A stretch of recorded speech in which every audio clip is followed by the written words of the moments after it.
Welcome back to the Brothers Mahoney. This is Michael. And I am James. And today we're discussing Born Again, which was a children in need charity, what do you call it, like charities puzzle? Honestly, I'll just call it a mini-sode, because I'm not sure what the charity connection really is. I just know it's Children for Need. Yeah, which is the same thing that, God, what was that thing called? Operation Scowl, something Scowl. Destination Scarrow. So it's the same type of thing as that, sort of like a short story. Now, Destination Scowl had more of a comedic feel, whereas this one seems like it's generally played straight. Yeah, this one on Time Cross, which is one from, when was that, 2007 or so? I'll be honest, I actually forgot about that one, but yeah, you're not wrong. Yeah, but that was also a Children in Need one, and that also did have, there was a slightly more comedic tone, but this one didn't have a comedic tone at all. Yeah, and this was written by Russell T Davies, and features just two people, being David Tennant as the Doctor and Billie Piper as Rose. And this pretty much follows immediately from the end of the Pardon of the Ways. Once the Ninth Doctor regenerates and Rose sees the new face as David Tennant, and he says, Barcelona. We sort of pick up right from there, where Rose is trying to become accustomed to this new Doctor, and more to the point, trying to understand what the fuck's going on.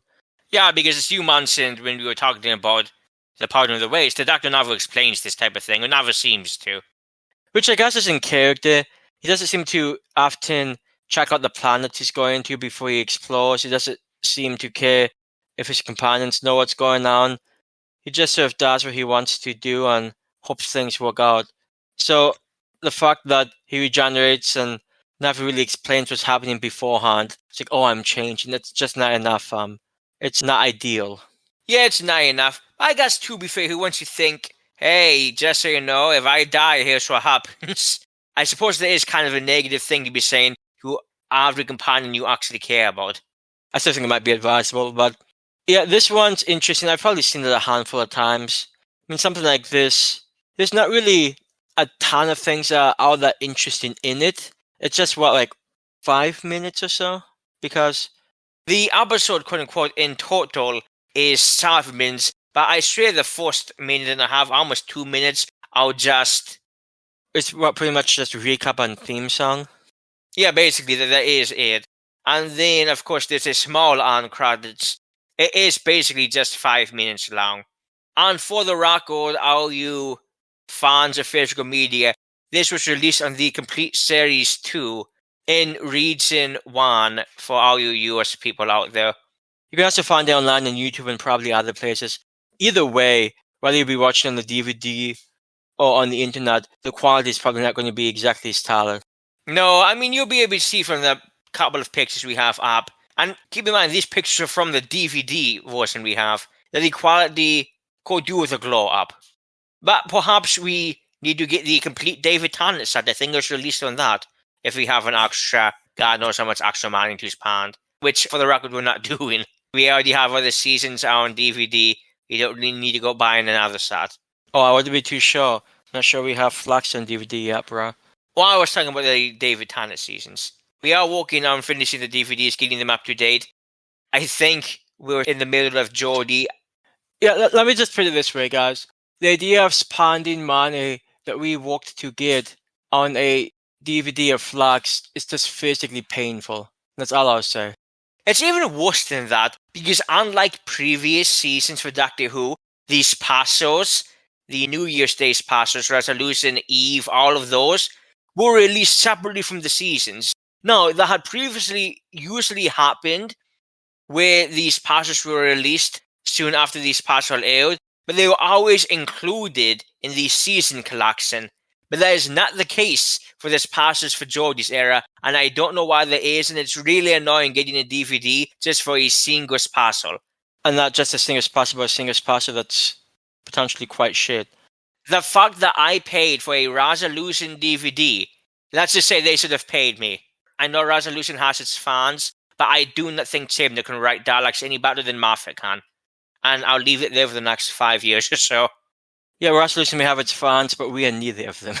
So, luckily we're talking about something of a bit higher quality, though it's just really strange. It's just a 5-minute short with Rose trying to understand what the hell is going on. At first, she seems to think it's some type of body swap type thing, like the doctor was sort of taken and replaced by this random man, and she's wondering how he got in the TARDIS. And he has to try to reassure her that he is in fact the same doctor that she's been traveling with for the past season. Yeah, he says they've been traveling together a long time or something to that effect, I think. And the way that he convinces Rose that he is in fact still out the same person, and he does that in a kind of emotional scene, actually, and you wouldn't think that something so could be as emotional. And it's not like the most emotional scene, obviously, between Rose and the Doctor, especially Tennant, but he goes and tells the story of the first time they met and that his first word to her was Ran, and he grabs her hand, and then she, I think in that moment, finally realizes, oh my god, this is actually him. And then he starts tapping. Yeah, I will say, David Tennant's first full outness to the Doctor, he has some of that manic energy that we later associate with him. Only here, it seems like he's even more on the manic side. Or to be fair, he just regenerated. Regenerations usually get some type of treatment like this, although it seems to vary wildly. From Peter Davison being knocked out for 2 whole episodes of his 4-part Castrovalva story, to Tom Baker, who, from what I can recall in Robot, had basically no downtime. He was maybe in a medical lab with Harry Sullivan for 5 minutes, but besides that, he was active the entire story. Yeah, and I guess it's always the explanation that the cause of the death or the cause of the regeneration is going to lead to different results for the regeneration. So it's certainly possible. The way that the Ninth Doctor went out, taking in all the energy, well, we see in Christmas Invasion that he's down for quite some time in that one too. So at least he's able to speak to Rose and he didn't go down immediately. Yeah, this is very true. And it is interesting to point out that even in this episode, in this sword, he mentions that his regeneration has gone wrong. And I suppose the only way you can interpret that is because of the reason it happened with the TARDIS energy. And he thinks maybe it's causing a problem with the regeneration, which is interesting because I don't recall him making any such declarations in the past. I mean, he probably would have if he had been conscious during the 7th to 8th, but besides that one, I think it was just kind of another day for him on the whole. And I know you had mentioned that he was manic and that setting up for how the Doctor will be in the future, but I have to say the manicness he portrays in this episode, especially when he's trying to make the TARDIS just go faster and whatnot, reminded me a lot of his performance as Barty Crouch Jr. in the Goblet of Fire Harry Potter movie from actually after 2005. As an aside, my brother and I actually grew up with the Harry Potter series, so on the whole, rather big fans of the book series, and we at least have seen all of the movies more than once. We're not as big a fan of the author, who is a transphobic bigot, but her attitudes today don't change the fact that we grew up with the series, and we watched it as kids, we played the games as kids. Not only that, but I remember hearing the book being told, like, in school, like in the classroom, being read the book when I was a kid. So it just has a very, I don't know, like when you say we grew up, we really did grow up with it. I personally always felt a very deep connection with the book, which is probably unfortunate given that the author's such a piece of shit nowadays. Yeah, it's one of those things where it kind of has to become a death of the author thing. And to anybody who is interested, pirate everything. Do not give J.K. Rowling money. I know there are some people who would say even reading it supporting her. And I mean, at that point, what are we supposed to do? Forget our childhood? I don't know. I've never really liked the argument, but regardless, all of that aside, the Goblet of Fire movie, I think, is one of our least favorite movie adaptations because the book is so good. It is an almost perfect mystery that was crafted in that book that goes for 700 plus pages. And the movie was, I think, less than 2 hours, or maybe just 2 hours. So the movie is not a great one. And I didn't really like the portrayal that David Tennant gave in the movie, but his manic energy in this sort was very much how he portrayed himself in the movie, in a very manic way, which is a very different portrayal that we see from David Tennant way later when he's the Purple Man, where I don't recall him being all that manic. He's more of a calm, collected type guy. I mean, to be fair, when you have the ability to pretty much control anyone just by talking to them, there's not much of a reason to be panicky. You're not wrong at all. So it is nice to see that he has that huge range, even in evil, quote-unquote, characters that they're playing. But during the entire shot, I was just reminded of him as Barty Crouch Jr. And again, this came out the same year of Goblet of Fire. Now, Goblet of Fire was actually filmed from May 2004 to March 2005. It was only a few months later that he did his first live action acting in Doctor Who. But keep in mind, David Tennant actually had a bit of a history with the Doctor Who franchise. He did 12 Big Finish audio stories from 2001 to 2005. Now, he wasn't a big role in most of them. He was a major role in an entire season of Dalek Empire, Series 3. But besides that, he wasn't really a big role. He was just a side character. His very first Doctor Who work was in Cordits, which was a 7th Doctor's audio that came out in 2001, which, for the record, my brother and I haven't listened to yet, but we are quite looking forward to that one. Yeah, it's very much true. That one, ever since we first read the plot, has sort of interested me quite a bit, actually. So that sounds really atmospheric, so that's what I'm really looking forward to. Yeah, it sounds like the perfect 7th Doctor story. He also, David Tennant, showed up in Medicinal Purposes, which was a 6th Doctor story. He showed up in some of the Unbound audios and small parts in the 2005 series Cyberman and Unit series. And a 2005 Unit series sounds so dated in unbelievable ways. And so he just has a kind of long history, actually, with Doctor Who in the pre-new series days, because obviously Doctor Who did it starting again as the revival until 2005. Most people, when they think of David Tennant's early Doctor Who work, will remember that he was just in his very small uncredited role in Stream of the Sulka, which was the 40th anniversary for Doctor Who webcast story that they made, which was made in this quasi-hideous flash animation style. But hey, we're talking about 2003, back in the days before YouTube. And so videos were a very different thing back then. Yeah, so David Tennant has a very, I would say, very long history with Doctor Who, even before he took on the role as the Doctor, which I think is interesting. It's always nice when you can see a deep fan of a certain series assigned to take a major role in it. So I do think that probably helped lead to, I would say, his charismatic personality, which also I think relates to how he became one of the more, if not one of the most popular faces of the Doctor that the series has had in pretty much the existence of the series. You can just sort of tell that he oozes love in the role that he plays. Yeah, no, I've always gotten that sense, and I think personally that because he was a fan of the Doctor, he was more able to retain a consistency to his character because he knew exactly what he wanted to go for, and he was able to just keep going for that. And I've often compared him to Tom Baker, and that Tom Baker was the face of Doctor Who in the original series. I would mostly say that David Tennant is the face of Doctor Who in the Reviver series. Although I must say, Matt Smith is probably really close because I think it was during Matt Smith's time that the audience really exploded, especially in the United States. But either way, Tennant is still probably just barely ekes out Matt Smith in popularity, especially since Matt Smith has gone on to do other things like House of the Dragon, while David Tennant hasn't done too many huge roles that I'm aware of anyway, since Doctor Who. Yeah, and as we said at the end of the Parting the Ways, it's going to be really fun revisiting all of these early David Tennant Doctor stories, because quite a few of them are just as good and as consistently solid as I think a lot of the first series of the Revival was. Although, to be fair, out of the first 3 seasons, would that both of us consider Series 2 to be the weakest? I would, but even being the weakest out of those 3 is still like probably better than so many of the latest seasons. But looking at it through like a season by season lens like that and trying to rank them is never particularly easy for me. Yeah, I suppose we could, but it would take a while to work out. But either way, I do think there's a few interesting things here. Not a ton because, like we said, there's only about 5 minutes. But the Doctor does mention Jack.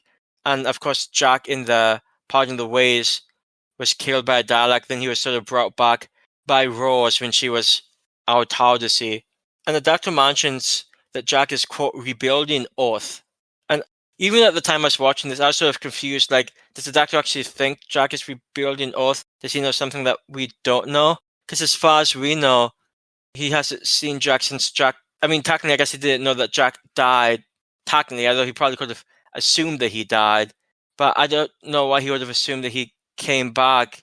So I'm not quite sure why he thinks Jack's alive and rebuilding Earth at the time. Yeah, it is kind of strange because when Rose, as the bad wolf TARDIS entity thingy, decides to quote unquote bring life, we see a cut to Jack coming back to life, him breathing again, him gasping back to life. But neither of the characters, their side, no, granted, Rose wouldn't remember. And the only thing I can think of is we see Jack running towards the TARDIS shortly after the Doctor brought Rose inside. So maybe the Doctor noticed that, hey, that's Jack and he's alive, but I need to deal with Rose in this regeneration. And of course, at that point, if he said that Jack was alive, he might already see that Jack is quote unquote wrong, which is, I believe, how he saw Jack in Utopia. That whenever he looks at Jack, he can just tell that he's wrong and that he's a Time Lord, he can't help it. Yeah, and we've mentioned this before, but he also went after Cassandra for wanting to live longer and extend her life. I mean, this is all very wild and good for the Doctor to say, but he has the same exact attitude in the Lazarus experiment. So what, the Doctor's the only one who gets to live as long as he does, no one else can even aspire to that? No, because it's a curse, according to him. Which you would think, why don't you let other people judge? Yeah, he really puts the Lord back in Time Lord. He can be a bit pompous and dickish. That might be my favorite thing about the Tennant Doctor, though, how absolutely arrogant he is. I mean, he's the one who went out Time Lord victorious. Now, granted, none of that happened basically on screen. That's all in the audios and books and whatnot. But that was a whole arc for him. And another small comment of note was during this with Rose's reaction. She wants to know if the Doctor can change back, because obviously she's used to the Doctor she knows, and she's, of course, kind of pissed off, kind of frightened, especially because it's a regeneration. He's acting a bit erratic. So the Doctor decides to cancel the Barcelona plans and just take Rose home to the Powell estate. And he decides it should be a Christmas present, so he takes them back to Christmas, which is interesting because we literally saw Mickey and Jackie last episode, and it might have been a little chilly, but it is the UK. I think it's usually not great weather-wise there. Although, to be fair, I prefer more UK weather to summer weather, and summer's coming up, so that's great. But I suppose maybe it's only 1 or 2 months later. There's certainly nothing to indicate it was out that cold. So I just think it's interesting that it's literally by the Doctor's design that, oh, we'll just meet up with Rose and Jackie 3 or 4 months maybe after you last saw them. And now it makes me wonder, and I think I mentioned this previously, is Rose able to now go meet Mickey and or Jackie in between the time that she saw them last and this time? Or would that somehow interrupt the time stream or something? Yeah, that's one of those timey-wimey things that I would not know, but it's probably not worth the risk of trying. Last, you might get some attention by the Reaper Hambres. But that's the best type of attention. Well, I suppose it's sacrifice to the macra. But I suppose I digress. Either way, I do appreciate how it literally leads directly into the very next David Tennant episode, which of course is the much more well-known than this, the Christmas invasion. But that said, this is still an interesting piece of Doctor Who history, even if the quality isn't great, even if it's only 5 minutes, even if there's not even that much in the way of content here that's all that interesting. I do think it's a nice little character piece trying to set up the relationship between David Tennant and Ross, which of course is a relationship that becomes very deep as the adventures carry on. For that alone, I think it's very much worth seeing if for some reason you haven't seen it as of yet. Yeah, like I said, it's literally only 5 minutes. Especially if you enjoy David Tennant as a Doctor, but you haven't reached out to even slightly extended media, just look it up on YouTube. Like I said, the quality is not going to be great, but I can promise you it's not great on the DVD, so you're really not missing much. Yeah, but before we give, I guess, final thoughts, where was the timeline placement? I kind of imagine it's interesting, but hey, you never know. Well, as listeners know, the TARDIS Wiki has a personal timeline for each Doctor, including the extensive extended media, ranging from the comic books comic strips, Big Finish and BBC audio, the multiple book ranges, and everything in between. Doctor Who canon, insofar as it actually has one, is a jumbled mess and has been forever. So I just like to see where the stories we're discussing fit into the universe as a whole, as continuity and the narrative timeline has always been of interest to me. And this has the most boring timeline placement of all time. I haven't seen one more boring since we were doing the timeline for the Sudigawa series, when we decided, oh wait, this is pointless. It's always just going to be the last thing we watched. Why are we doing this? Oh yeah, those were the days. Some quality timeline stuff there, bro. I think we did that only, once? I think we might have done it for Destinations Carol, and then we realized, oh wait, it might have even been before Sudigawa. I was with the 14th Doctor. Yeah, it was just fundamentally pointless to try to do it for Modern Who. Yeah, so, obviously, nowadays, when Sudigawa has some books and whatnot, and I guess we were able to mention Liberation of the Daleks for that one, but either way, mostly pointless. But this takes place literally right in between the Pardon of the Ways and the Christmas Invasion. So you could just watch all three back to back to back, and you're literally missing absolutely nothing. Now, obviously, later 10th Doctor things are going to have some Doctor Who magazine things in between, perhaps, or maybe one of the various short stories or online stories. There were a lot of those during his time. But alas, this one is not one of those things. Which, given that this leads directly into Christmas Invasion, that directly follows Pardon the Ways, you could pretty much expect unless some really strange timey-wimey thing happened to change or add on to it. Which has certainly happened in the past, but has not happened for this one. Yeah, at least so far. Hey, you never know. But yeah, it's fun. I have no problem with this one. Like we said, it's just 5 minutes. I think it does a good job of trying to build the relationship between these two characters.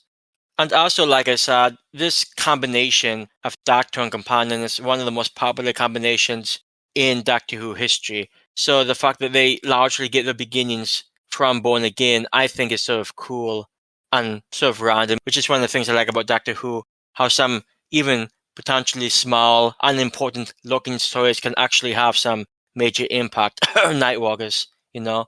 Well, I mean, not only Nightwalkers, we had literally just talked about, in regard to the 8 Doctors, the story that takes place right after that is a random audio from a 1998 cassette. And it's going to be really the first quote-unquote adventure that Sam and the 8th Doctor share. And I know Sam goes on to be a quasi-long-time companion for the 8th Doctor.